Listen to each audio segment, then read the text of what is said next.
everyone, and welcome to today's exciting virtual event on how to find great real estate deals. Hosted only here on StreamYard, we're also live on Facebook and YouTube. So, welcome and hello. I am Sophia, your host from the Real Estate IQ marketing team, and I'm all thrilled to have you all join us here today for what promises to be an insightful and action packed session. Today, before we start, I would like to introduce ourselves. We are Real Estate IQ, and we are a lead generation company that offers many solutions to your real estate needs. So whether you're looking for education, for leads, for a community to be part of, to help you get through your deals, win your first deal, then you've come to the right place. And we're so excited to have you here with us. So, again, today we will dive into the world of real estate investing with none other than our speaker for today, Steve Liang. He's one of the co founders of Real Estate IQ, and he is a powerhouse in the real estate industry. He's a speaker, a mentor, and also an innovator, and he's a leader again in the real estate scene. And he's here to share his proven strategies for uncovering high potential real estate opportunities. So, without further ado, I want to welcome to the stage Steve. Hello, Steve. Hi. Hello, how's Hello. everybody doing? Welcome, and let's get started. Okay.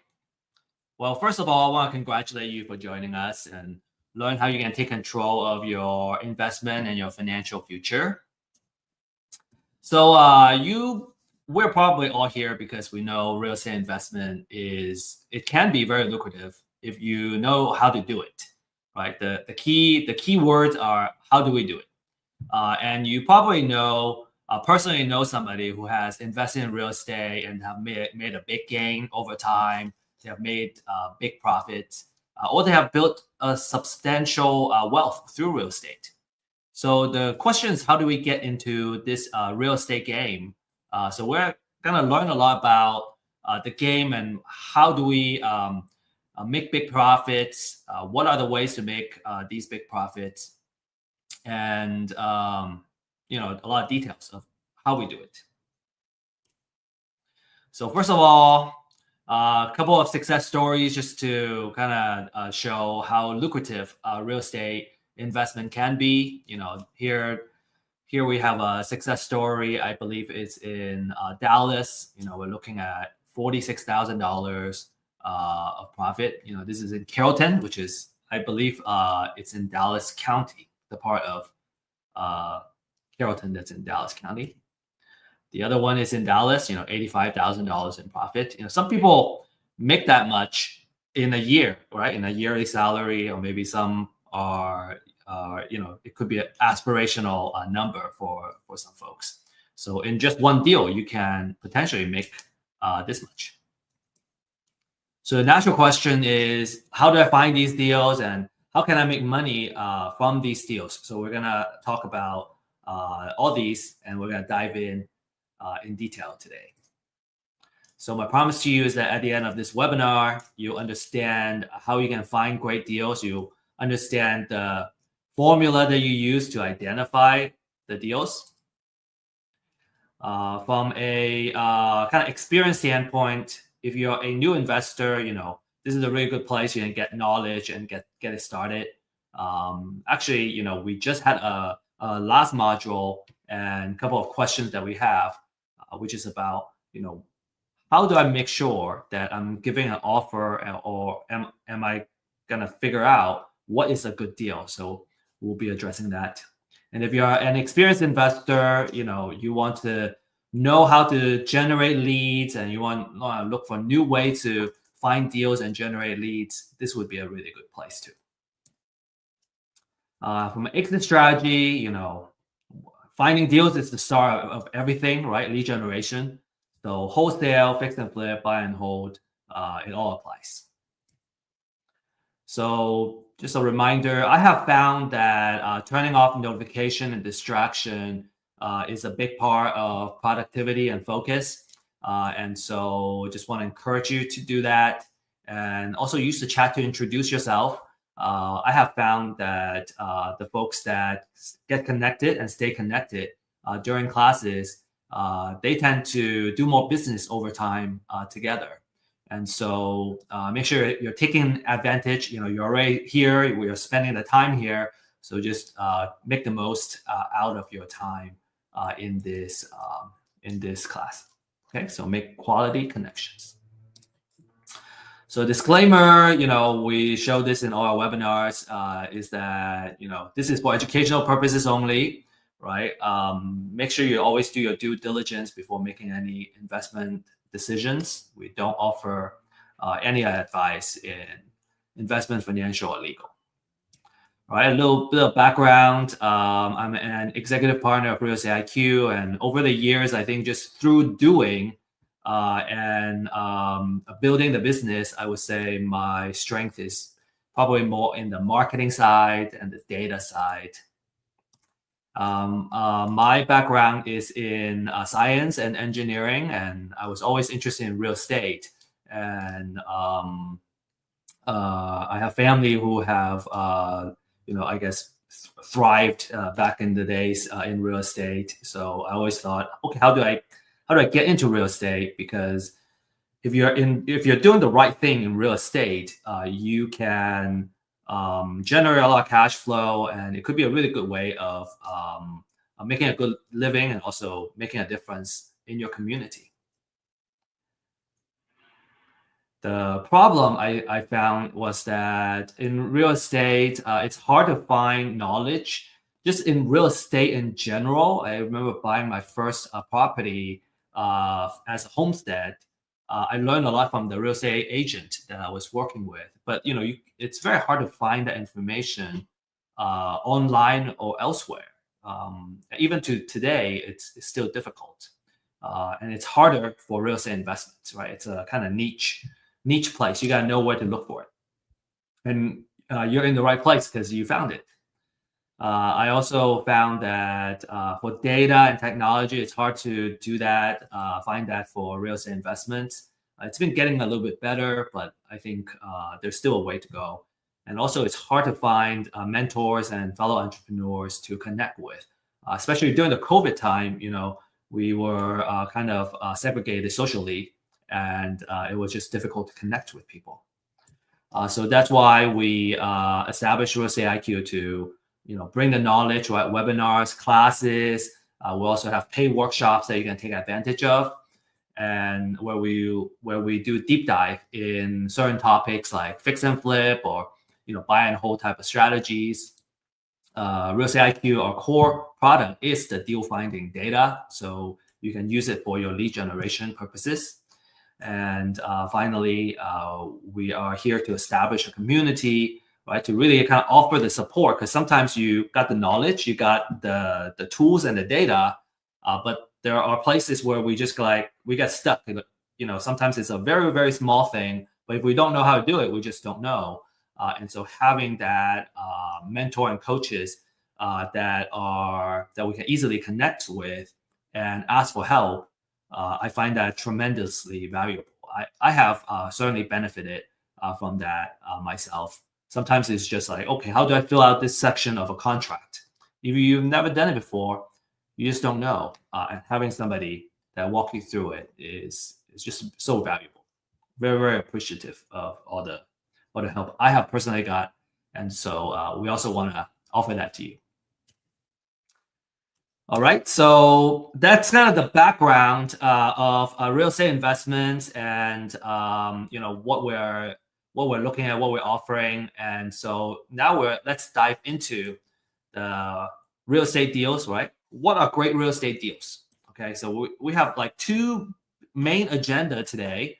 One is the business model, and a business model basically is how do you make money, right? How can you basically build a business, and how does this business make money through real estate? And I think when we can certainly look at a real estate deal and go, oh yeah, I'm making a profit off of one deal. But my question back to you would be, is that repeatable, right? If it's a business model, it is by definition, it's repeatable. and it can consistently make money and generate sales and revenue for your business. The second one is we're gonna talk about the different sources of where we can find the deals, and I will also give you kind of a little bit of insider tips of where the deals are. All right. So in terms of business model, the three main strategies are buy and hold, which means you buy the property, you hold it as a rental, and you become a landlord basically. And the tenant is gonna be paying you rent on a monthly basis. And this business requires the most amount of capital because you need to put down the cash in order to hold the property. Now there are ways to kind of build up that equity very quickly, called the Burr method. And we may or may not touch that today. But in general, when you're buying or holding a property, you need the most capital because of the down payment that you got to put down. The second strategy is called fix and flip. You buy it, you fix it up. Now you added value to the property, what we called forced appreciation. So we buy it at this price, we fix it up, we force it to appreciate at this value, and now we can sell it to a retail buyer, and we can make a profit in that difference. And then the third strategy is a wholesale. It's called wholesaling, which means you find this property and then you can sell it to another investor. And typically the investor would either be looking for a property for buy and hold or fix and flip. So your buyer, in this case, you're buying as a wholesaler, you're buying it from the motivated seller, and then you immediately sell it to a what we call an investor buyer or professional buyer, because they are kind of constantly looking for houses where it makes sense for their buy and hold or fix and flip business model. It's very important to talk about this here, is that when you're in the buy and hold business, you are in the landlord business. So you may, let's say you want to do the property management yourself, you would kind of gear towards your business system on looking at tenants, right? Dealing with the tenants, communicating with the tenant, leasing the property, and so on and so forth. You'll be focusing a lot on that. With fix and flip, you would be kind of in the construction business, right? You're buying the property, you're gonna fix it up, right? You're gonna do a lot of things on that property itself to force the appreciation. So let's say you do quite a few of these flips at the same time, you're basically running a construction business. And then finally, in wholesale, well, you are going to be interacting with a lot of motivated sellers. And on the other side, you're going to be interacting with a lot of professional or investor buyers. Well, you're kind of in that marketing and sales business. Okay, so those are kind of the focus that you're going to be in as you kind of decide what business model it is. And some people use a hybrid business model where they focus on two or all three of these strategies in part of their business. And so just want to kind of break that down for you so you are aware. In terms of capital, I already talked about buy and hold needing the most in general, because you need to put the money down. Fix and flip, it's going to require less personal capital if you borrow money from a hard money lender or a private money lender, which is what a lot of fix and flippers do. Now, in order to get funding and financing, the lender usually wants to see that you have some skin in the game. They want to see that you have enough liquidity to at least pay the monthly interest payments for this short-term loan for this fix and flip project. We have had a couple of lenders coming on our platform and really talk about it. I specifically ask about the liquidity type of requirements. And then for wholesale, in general, it doesn't need much capital at all. Maybe you need some transactional funding to help with the transaction to happen. You will probably spend most of your money in lead generation and marketing systems. Okay, those can add up, but in general, it requires a lot less personal capital.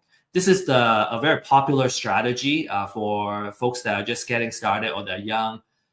They don't have a lot of cash right now because in wholesaling, you don't need a lot of money to get started.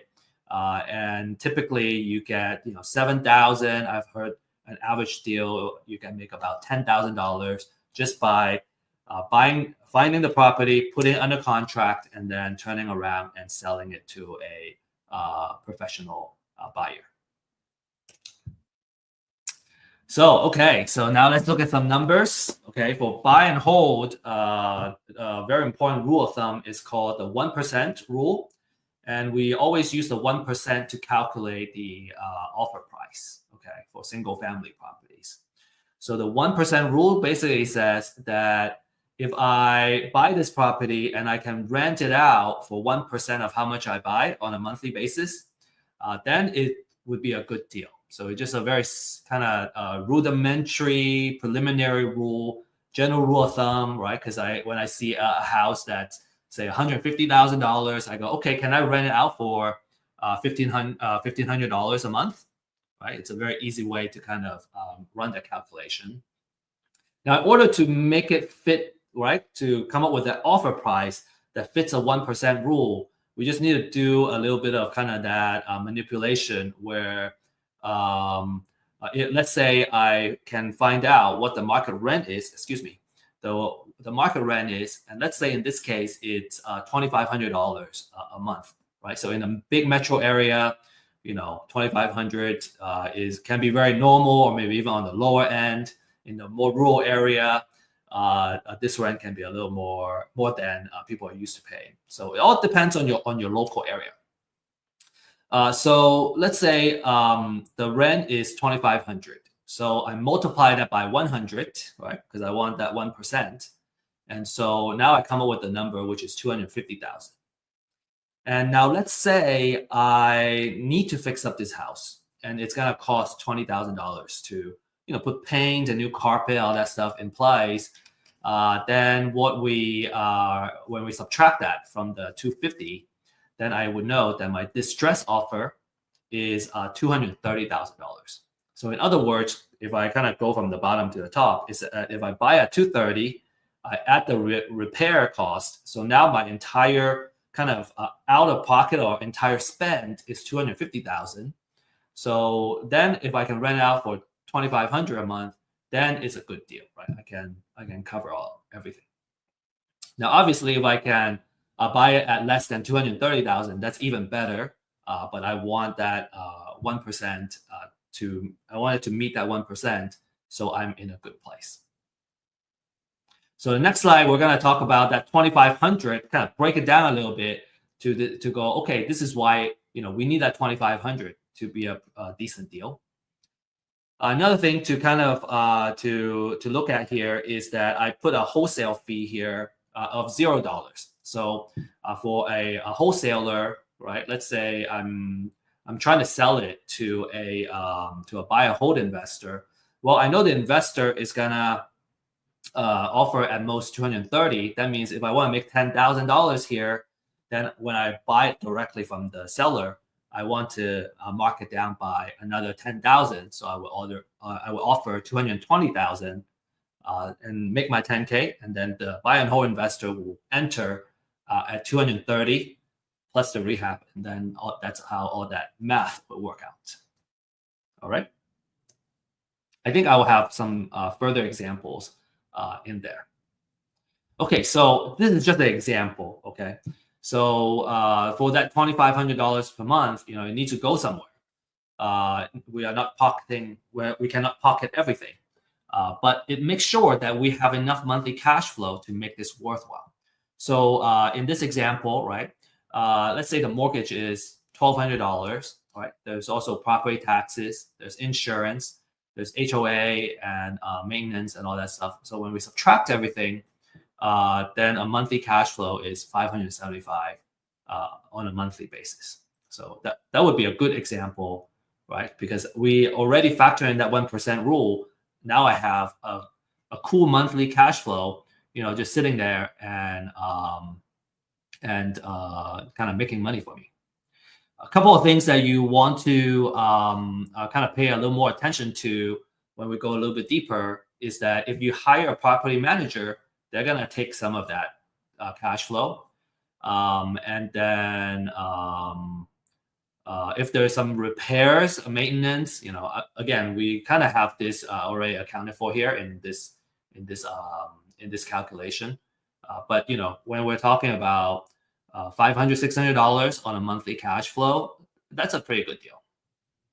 So imagine you have not just one, but 10 of these, right? So if I have 10 of these houses, then I'll be making $5,750 a month, which is about $69,000 a year.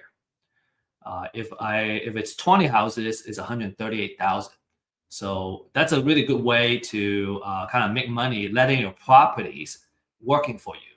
Not to mention that your mortgage here, there is a part that pays the interest of the mortgage that's tax deductible, and then there's a part that goes towards the principal, which builds up your equity.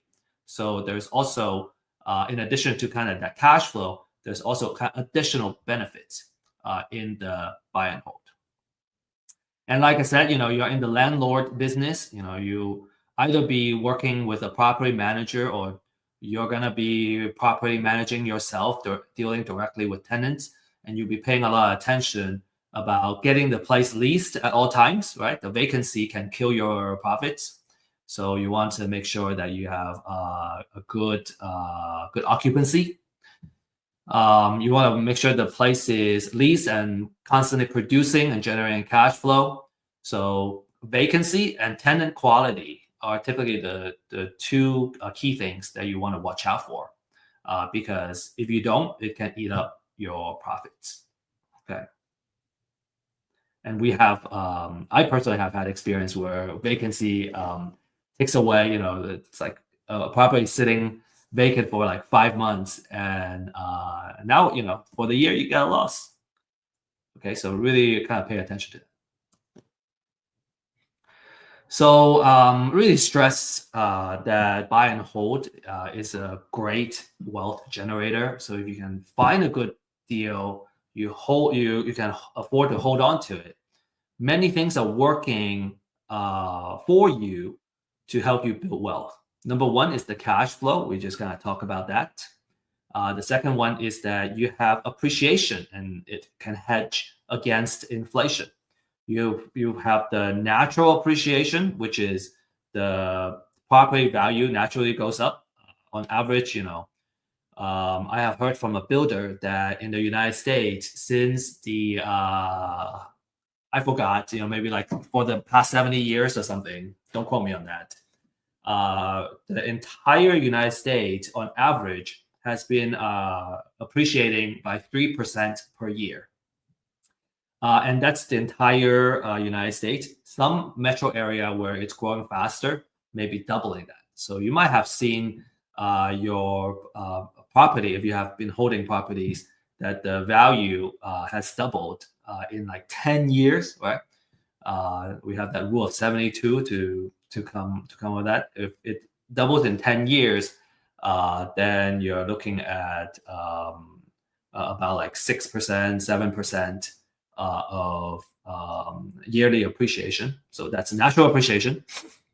I kind of talked about the forced appreciation, which is you're actively like fixing up the property to bring it to the market value. So if you bought it at a good price, you force it to appreciate, and now it's worth more. So that's two things working for you. Natural appreciation, more passive, right? As the market goes up, you go up. Forced appreciation is more active. You fix it up and you bring up the value. You also have tax savings, right? You got depreciation, taxes can be written off.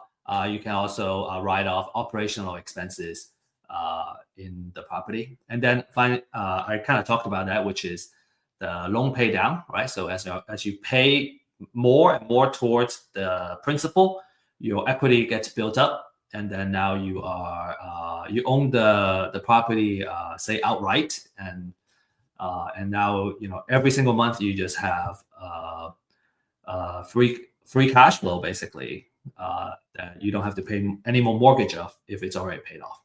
So you have like kind of four main things working for you when you do buy and hold, which is a fantastic way to build wealth slowly through real estate.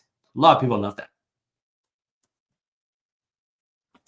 All right, so next let's talk about the fix and flip. And in fix and flip, we do the 70% rule. So that's another rule of thumb, right? So we talk about 1% rule of thumb. I kind of talk about the rule of 72, which I didn't really go into too much detail. We can deep dive into that another time. The second main rule is the 70% rule.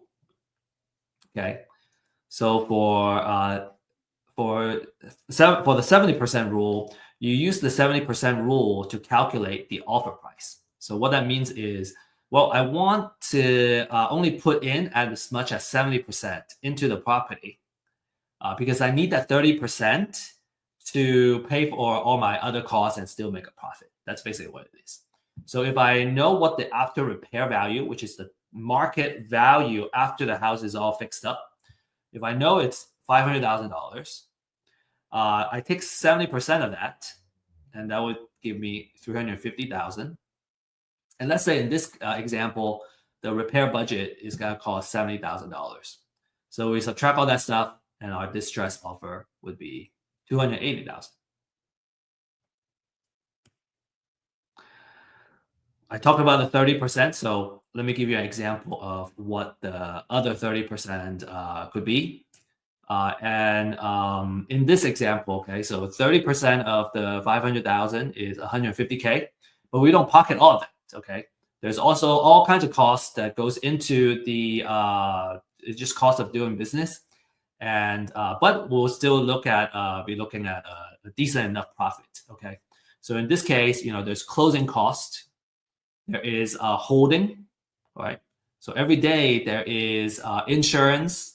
There is utilities, water. There is I guess the interest cost, daily interest cost is part of the financial cost.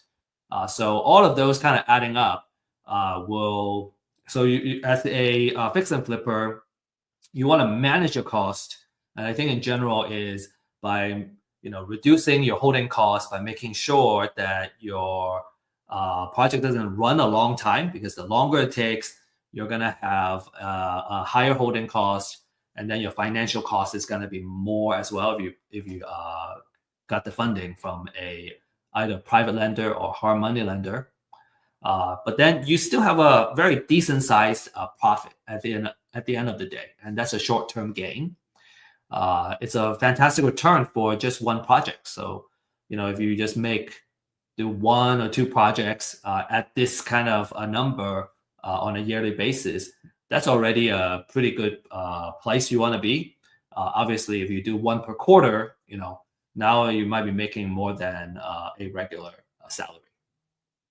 Okay, now remember I said for the fix and flip business, you are in the construction business, which means that a lot of your attention should be in the rehabbing of the property, and you need to make sure the rehab budget or the rehab project stays on time and on budget, right? And you're not compromising too much on quality either. You want to have good quality so you can actually sell it. And so cost overrun and project delays can eat up this profit. Lastly, we have the wholesale business. Wholesale, again, is very popular. It doesn't need a lot of capital to get started. You acquire the distressed property directly from the motivated seller, and then you can sell it to an investor. And now that said, we have clients that also are using our data because they wanted to go directly to the motivated seller instead of buying from a wholesaler.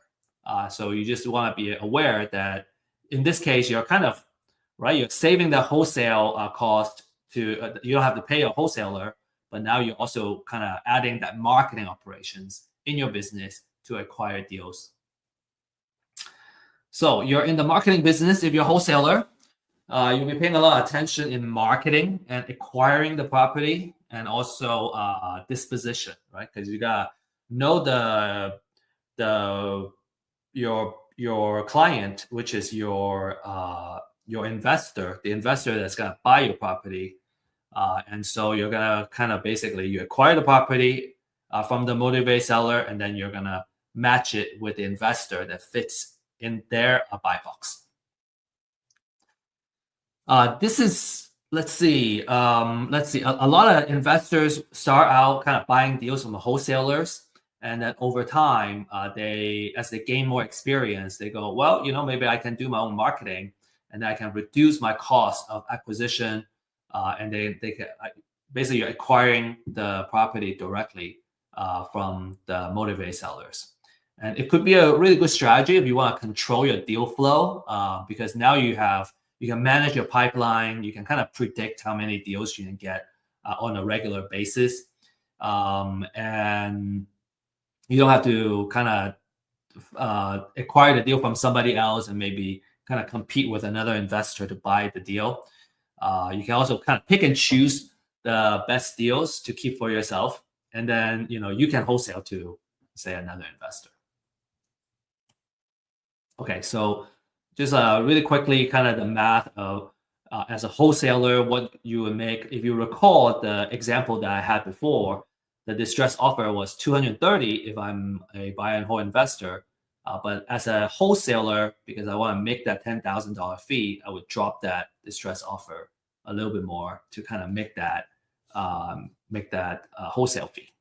And kind of the value that I bring to the market in this case would be finding the deal, putting it under contract, and then the buy and hold investor can still make their profit, so everybody wins. And then on the other case, for selling it to a fix and flip investor, I can mark a wholesale fee. In this case, I put $20K in here, and it's really about what the market is willing to bear. So let's say I can put, if I want to charge 10,000, okay, then I would offer at 230. Excuse me, 270. If I want to make $20,000, I would offer it at 260. Right? It's the most important thing to know is that I know at 280,000 it makes sense for a fix and flip investor, and so how much I make is gonna be between that and how much the seller is willing to accept as an offer. Okay, so another side I want to offer is just another perspective is that let's say I'm the fix and flip investor, right? And I'm doing this marketing myself. Well, instead of offering 260, I can offer up to 280,000. So I'm going to be more likely to win the deal if I'm competing with a wholesaler, and because I can offer more money. And so I have a little bit of an edge if all things are being equal. So that's also why some of our fix and flip and buy and hold clients, they wanted to do the marketing themselves because they're more likely to win the deal because they don't need to make the wholesale fee. Okay, so to recap kind of this first half of the webinar, buy and hold, you're in the landlord business, you need the most capital to get started. And maybe right now is a good time to say that there's a way, let's say you're buying a distressed property that needs to be rehabbed.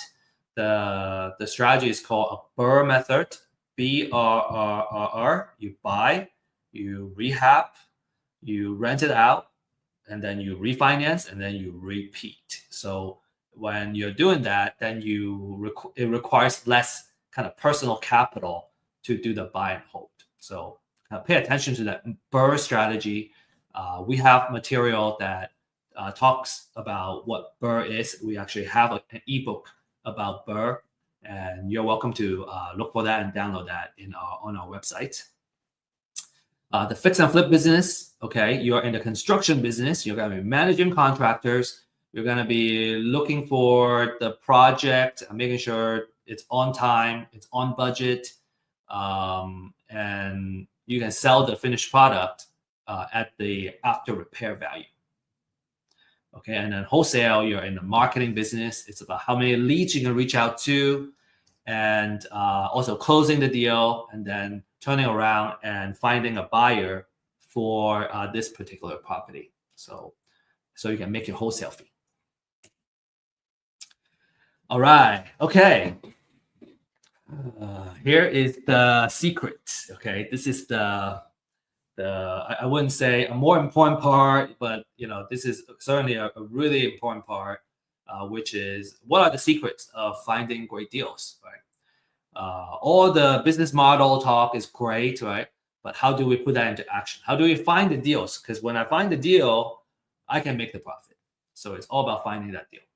And experienced investors, we know that money is made when you acquire the property at a good price. When you are able to get the property and there's enough equity in the deal, right? There's enough, if it's at a good price, it wouldn't be hard to find funding. It wouldn't be hard to find a partner and get everything done. So, everything starts from finding a great deal. And the secret of finding and acquiring great deals is having motivated sellers. It's about finding and locating the people that motivate to sell for whatever life reason it is. And I would say that in general, there's a need for immediate cash, for one reason or another. And we'll talk about the different life reasons. All right, life happens, and because of that, they are in some form of financial distress. And because real estate is not liquid, in order for them to sell quickly to address the life situation, they tend to need to accept a lower price than what the market is going for, so they can sell quickly. And I think I'm just gonna leave it at that. There's so much more I can talk about. Okay, so the concept is called live data, and live data is basically a signal of something that's happening in the person's life. And life happens like every day, everywhere, right? Life happens to all of us. It's universal. Every day, new babies are born, and every day, some people die. So every day, some people get married, some people get divorced, and sometimes they get into financial trouble. And so if you kind of start thinking about the stage in someone's life as they grow up, have kids, get married, have kids, stay in the marriage or get divorced, they get old. There are stages in their life where they're more likely to buy something, sell something, and so on and so forth. So if we can kind of really capture that information, capture that data, capture that life-changing events is what I call it. And for those who have have been on Earth for a couple of decades, you probably have personally gone through life-changing events. Sometimes moving from one place to another can be a big life-changing event for some people. You agree that life events are so powerful that many times all we can do is kind of play catch up and deal with it, deal with life. So imagine that if you are a marketer, right? How valuable that data is, because when I know that data, I know kind of in general what they need.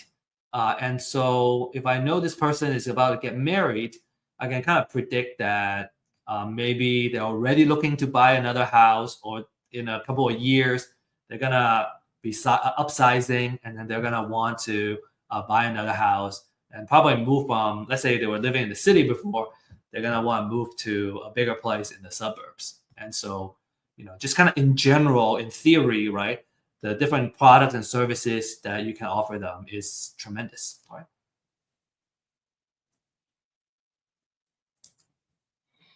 So to find motivated seller, we want to get our hands on some aspects of their live data that tells us that, hey, they want to sell. So first of all, they should be owning real estate, right? And then there should be some kind of financial distress or motivation to sell. and they need to sell really fast in order to get out of a bad situation. And we'll talk about the different motivations shortly. And that's actually the next slide. Okay, so we'll talk about the different motivation, and I call it the different sources of motivated seller. Okay, so the different type of live data that matters in real estate and for real estate investors. And you can imagine like this is the kind of data that also makes sense for a real estate agent. If you're in the listing world, you're looking for folks that are motivated to sell. Now, some you can help as a listing agent. Some are a little bit harder to help. Say it's like a foreclosure and they get foreclosed very quickly. It's much harder to sell, truthfully in the MLS market because they just need to sell quickly. Okay, so the first one is the pre-foreclosure. Okay, because their house is about to get foreclosed. They're about to lose their house in an upcoming foreclosure. And it could be next month, it could be a month from now, and all that. We want to know what the auction date is on the property. A lot of investors, they love this list. It's actually one of our kind of most popular lists because these motivated sellers, they're in a desperate situation where they need to sell really fast. So for pre-foreclosure, you're reaching them because before their house hits the auction, and you can directly negotiate with the buyer. Let's see. So a couple of experience I can share is we had a candid REI kind of joining us and sharing how they market to the foreclosure pre-foreclosure list, and their approach, which I find is much better too, is that obviously you can just approach them and go, hey, you want to sell your house. And you may get a lot of bad words and hostility thrown back at you because, in a normal circumstance, who would want to sell their homestead, right? Some people want to, and then they welcome that conversation. Some people may not want to. And I have found what has been useful has been that if we position ourselves as their advocate, we can position us as, because most people don't want to go through the foreclosure. They want to stop the foreclosure. And so a really good approach that I found useful is to create the mindset, right? First of all, having the mindset and also having marketing material that helps them stop their foreclosure. And be a resource for them. Kind of go through the different ways that they can potentially stop their foreclosure, build that trust. And maybe there are times where you go through that and they don't need to go through the foreclosure anymore. For example, just last month, we had a tax foreclosure prospect, and I was able to reach out and reach him kind of on a Thursday. No, it was a Friday right before the auction. The auction is going to happen the next Tuesday. And they needed to figure something out. Otherwise, the house is going to go into foreclosure. And he says, you may hear this a lot. They go, I'm waiting to hear back from my attorney, or I'm waiting to hear back from the court or something. Well, on that Friday, you only have one more business day, which is Monday. And then the next one is that auction Tuesday. So they don't have a lot of time. We were able to connect them with somebody that, with an attorney that ended up helping them pause that foreclosure and kind of solve that problem so they don't have to sell the house. And, we didn't gain anything from that lead. But the good thing is we were able to help them. When you're in business, you just gotta be willing to kind of pay forward. And if we do enough, if we add enough value to the market, sometimes we win something, sometimes we may not win it right away, but there are times that it will come back. So, and a lot of our kind of experienced investors, we like to kind of embrace that mindset because I think it just feels good to help folks that are in need to kind of solve their problem. And there's always a percentage where they kind of get to a point where they go, okay, I have gone through everything.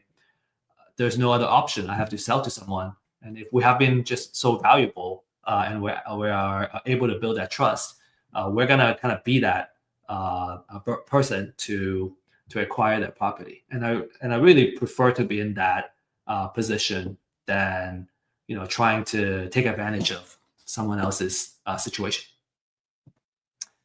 Okay. From a pricing standpoint, these lists are not cheap. They're about $80, $90 per county. So to cover a metro area, you may need I put $200 to $300, sometimes maybe even upwards of more than $300 on a monthly basis.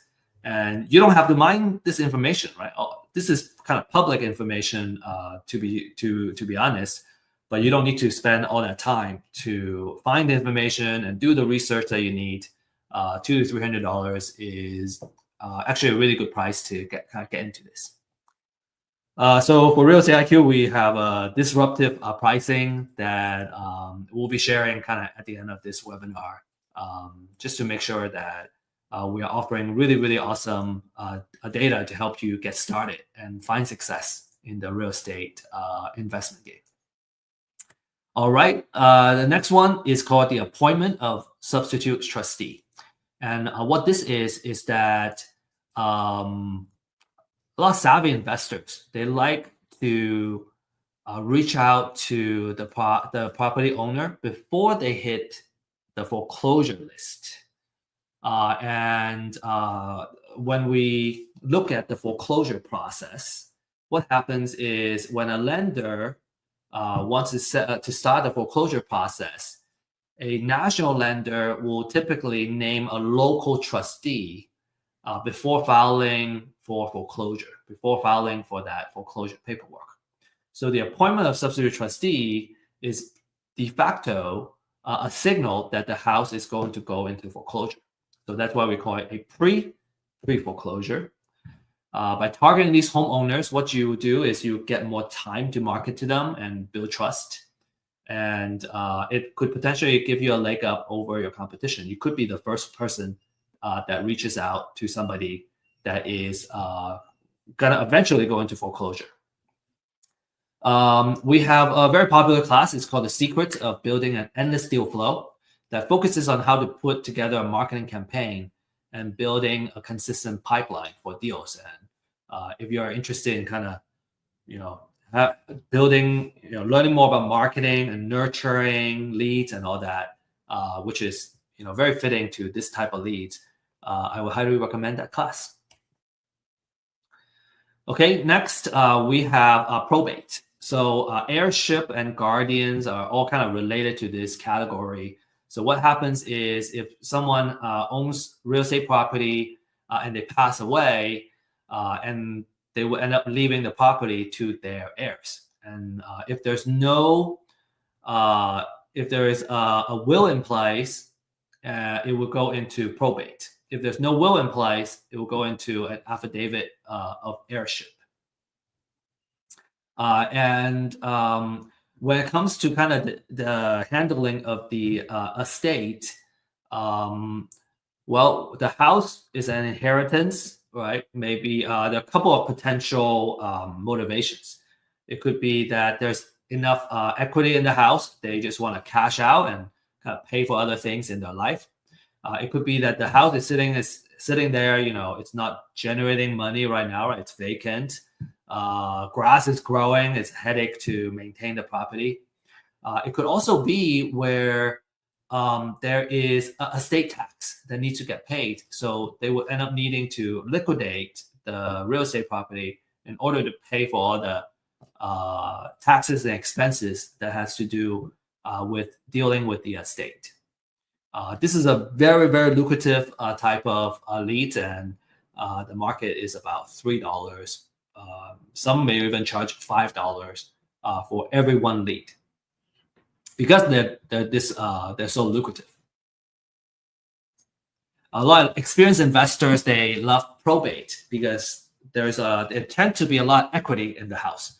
It could be where the house has already fully paid off, or they have been paid off for so many years. They have been paying down the principal for so many years that there's a very small amount of loan that's still being owed, and there's just a lot of equity in the property. And when it comes to the heirs, a lot of times they just want to cash out. They don't really care about maximizing the how much they can get on the market, and they would just sell it to an investor. Now, obviously, different cases are different. There are some heirs they want to sell it on the market as an estate sale, and because at the end of the day, they want to kind of maximize how much they can make out of it. So, but anyway, the probate can be extremely lucrative. Another very popular one is evictions. So, if a landlord needs to evict a tenant, it usually has already caused a lot of financial a loss for the landlord. The tenant may have ripped the house apart before they get evicted. So these landlord may be just like, hey, I bought another house and I didn't want to sell this house, so I turned this into a rental property. But I didn't know how much work it takes to be a good landlord, and I'm just tired of dealing with this loss. I know of a lot of professionals, say they're in accounting or they're CPAs. They just don't love being a landlord, and so they just want to exit, and that's also a very good motivation to purchase the property from them. And another potential scenario is it's a landlord that has a portfolio. This is a professional landlord, and they just want to cash out and then retire. And that's also a really good opportunity for you. Another one is divorce. They need to get cash out. There could be pending lawsuits. There could be something that forces them to one of the party to sell the property. Maybe they just need to sell it and kind of split up, and so they're also very motivated to sell. There could be some bitterness and hostile situation where they're not looking for a fair compensation, but maybe there are emotions where they just don't want good things to happen to the other party. Like there are bad divorce situations, and so those could be opportunities for investors too. All right. There are, some additional motivations. They're not as strong, and you don't have like a super desperate seller like the previous ones. Right. Foreclosure is like the most desperate, most motivated type of situation. So if you see delinquent taxes, that's a property tax situation, and so that's usually a signal that they are in financial hardship at the very least. And then obviously, if you're in a tax foreclosure side, they're going to foreclosure. They owe property taxes, and now they're going to foreclosure. That's also a very motivating situation.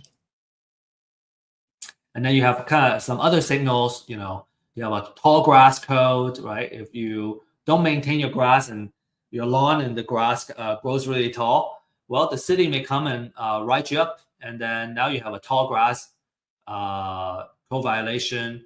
Maybe there's an exposed roof, bad roof, place is unsafe. Maybe it, nobody lives there. And so those also, it's either that they cannot keep up with the property or it's a vacant property. And so these code violations are also very good distress signals. Okay, last but not least, there are also more signals, but like these are kind of the major ones. The last categories I will share with you is the liens. So if you owe Uncle Sam money, right? If you have an IRS lien or a mechanics lien, is usually kind of placed when there's a contractor or subcontractor. They place a lien on the property itself. They didn't get paid. Or there's a big hospital bill and the hospital puts the lien on the property. So all those are kind of the liens that gets put on the property, which is also a signal for a stressful situation. So this is where kind of we talk about, okay, we can if they're not super distressed, maybe we can use a nurturing campaign to build trust and see how we can help and purchase their property. And also another technique that savvy investors do is they do what's called list stacking. So they got all of these couple of lists, and then they go, okay, which property or owner is on multiple lists? Because if they have multiple situation, distress situation, then they're more likely to want to sell. They have more reasons. And so that's also a really cool technique to make your marketing more effective. Okay, so we have just a few minutes left, and I'm just gonna run down this a little bit faster now. Common question: motivate seller list. Do I buy it myself? Do I buy it, or do I do it myself? Do I mine it? If you know how to get the court papers and files, you can do it yourself, and some investors do that. I think if you want to be smart, you want to outsource it first. I might have talk about this in my other classes. You may want to outsource it first, and then because you want to learn how the sausage gets made and like learn how it works. You may want to, when the time comes and you have some time, you may want to learn how to do it just so you can appreciate what a good list looks like. But in general, the value, because it doesn't cost that much for this motivated seller lead list, we generally recommend our clients and our members to outsource this, buy the list, and focus your time and energy in marketing and outreach, right? Doing cold calls or do driving, door knocking, what we call door knocking, on these motivated seller list. Okay.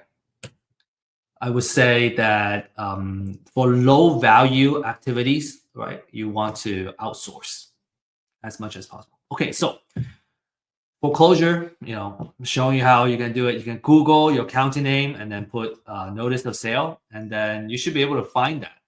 And this is what the notice of substitute trustee look like. These are kind of the information that you need to kind of these are all kind of relevant information that you need for every notice. So this is another example. So different notice have different formats. Okay, so the most important thing is the address, the owner, and the trustee information. And then what you want to do is you want to research the property information, how much you can assess it. And then you would need to go to the deed of trust and find the loan information. So it does take quite a bit of time to find that information for every single property. And these are the key information you want, the address, bedroom, bathroom, all that stuff.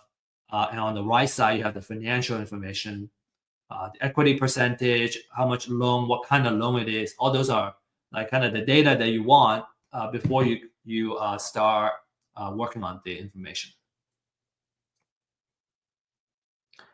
I'm gonna skip due to our time. Takes about 15 to 20 minutes of research per record, and so we're talking about thousands of records. All right, so it's much easier to focus on our outreach effort. Is kind of our point. So the quality of the list is very important. You want to pay attention to the update frequency, how fresh it is, the extent of research, because you need that information to make further decisions. And then, if you're going to outsource it, the training of the staff and researchers are also very important. So again, the key elements of the quality lead list is very important. So I guess kind of the conclusion here is, yes, you can do it yourself, but there are things that are just not worth it. So especially when they're readily available, it's much easier to outsource that and focus your energy in the marketing and the outreach. Because at the end of the day, we don't really want the data or the lead. We want the deal. because that's what brings us the money and the cash flow. Okay, so we talked about, to recap, we talked about how you can make money, different business models. We talked about how you can find great deals, and then we also talked about where you can get off-market leads. Okay, so a couple of success stories. I already showed these. Success story number 1, number 2, and number 3. Tens of thousands of dollars. These are outsized profits. I just want to maybe make a small disclaimer that not every deal looks like this. These are like really good looking deals. And some deals are smaller. Some deals, if you're not careful, you may even lose money, right? So because there's a risk in real estate investment or any kind of investment activities. So just make sure that you have the right support and you know what you're doing before you get into real estate investment. But these numbers are certainly very, very motivating for me as an investor. So how do I get started, right? I think a lot of common questions is, I learned all this stuff. Okay, how do I apply it? So number 1 is get a pre-foreclosure list. You can get other lists. I find that pre-foreclosure, people are more likely to get traction quickly. And the more quality information, the better. And for Real Estate IQ, we offer a first-hand data. Okay, so we mine the data ourselves. So you get the freshest data available. You get the extensive research. We went to 3-4 different sources to come up with the information to get the estimated equity. And then for a limited time, you still can access this disruptive pricing. Number 2 is to find a mentor or coach that can really hold your hand and walk you through it. You can certainly do it yourself. It's just so much easier to have somebody that we can reach out to, because I think it's easier when we don't have to repeat the same mistakes ourselves. And then when you're really serious about a particular property, you want to be able to do the title research and see all the liens that's on the property. And the cost is between $40 to $75 per property. You may be able to skip that if you're gonna close the property with a title company. They can do some of that research, but you usually need to have the contract in hand and you're ready to close before that happens. So a couple of success story. Justin got new leads, right? A steady flow of influx of new leads to get started. Ismail, an average deal of $8,000. He made 10 transactions already. And then Daryl, got 2 deals under contract. Excuse me, four deals under contract, and about $1 million in that value, and he's expecting to make 10 to 15% of the profit margin. Okay, so if you're interested to learn more, learn more about real estate, ask about our community membership, and what are the next steps. We're here to guide you. And when you're ready to get started, then you can kind of see what the solutions are all about. You can schedule a 30-minute complimentary one-on-one consultation. And if you need help closing your deals and whatnot, we have folks that can partner with you and help you with these deals. And so you just need to send an email out to me. Finally, is a couple of additional things you want to learn by doing. And so we have a online meetup that meet on a Friday every Friday at 9:30, where we teach about different ways of investing, and especially if you have a deal that you don't know how to do, you have a lead, we can give you the coaching and what the next steps are to keep the deal moving, all the way where you can close and dispose and make profit off of your deal. Very, very last thing, we hope you learn a lot from this class, and if you did, please scan this QR code. Give us some feedback. How can we make this event more? How can we make this webinar more valuable for future attendees?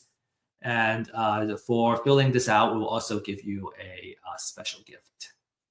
Okay, that's all we have. And I want to say best of luck and happy investing. And I'm ready for questions as well, if we have questions.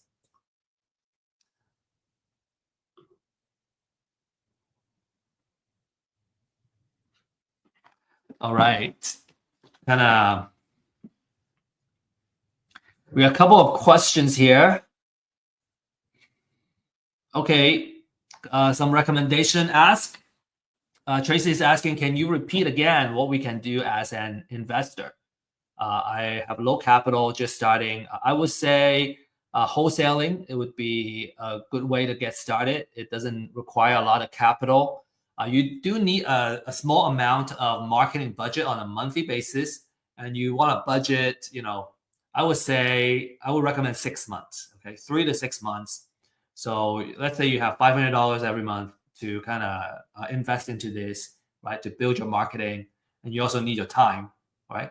I would try to say try to be consistent on a daily basis, because having a habit is very important when it comes to getting something done, getting something happen, and having consistent operations. And so kind of have that in place. So for 6 months, you're just obsessed and focused on creating value and getting your deal. So that would be my recommendation. Really good questions. Okay. Maya, can you explain the fix and flip idea a little more? Do we sell at 70% more or 30% more? Okay. Let's see. So this is our formula. 70%. So basically, when you come all in, you would end up making or putting in $350,000. So the house is gonna have $350,000.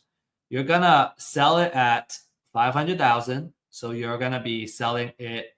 You're gonna be making 30% of the after repair value. Okay, that 30% is how much your kind of gross profit is. And I say gross profit loosely because it's not exactly what it is, but you make that 30%, and that 30% goes into paying your other costs, and then you get your gross profit. What marketing do you use to do on your deals?